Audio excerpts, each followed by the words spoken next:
You guys know good old Dave Rubin.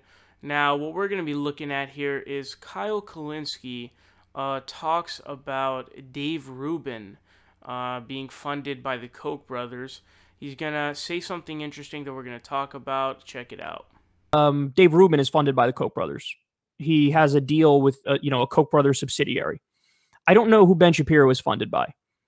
Now, as far as is Dave Rubin, changing his position specifically for money, I think it's both. I think he has had a genuine change of heart. He used to be more left, and then he became like centrist, and now he's, classical liberal, aka libertarian-ish. But yeah, I think it's both. I think it's like, oh, I'm having a change of heart in the first place, and then now, since this is lucrative, I can even maybe go further in that direction. That's my take on the whole thing. So now we all know that Dave Rubin is indeed being bankrolled by the Koch brothers. Essentially how it works is there's the Institute for Humane Studies, which had, I think it was Charles Koch on its funding board, and there were people who were actually inquiring and just being really worried about how much money is being funneled into there, because it is kind of crazy, and people were saying it's unethical.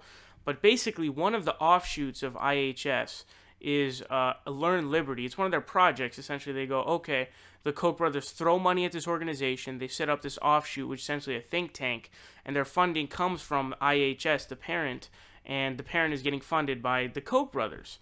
And now we know that Dave Rubin's having a partnership with them. I want to know how much money they're making. I honestly want to know how much Dave Rubin is making.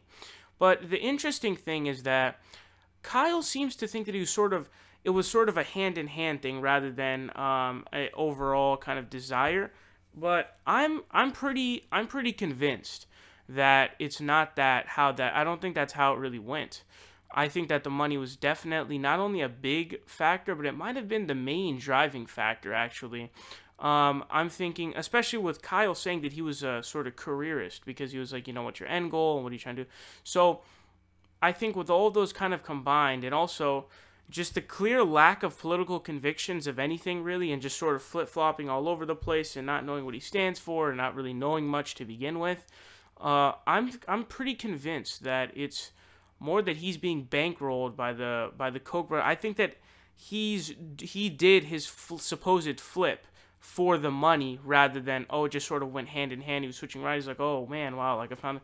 No, I think that was the main thing. But I want to know your guys' thoughts on this, because this is a sort of interesting topic. Let me know your guys' thoughts on this down below.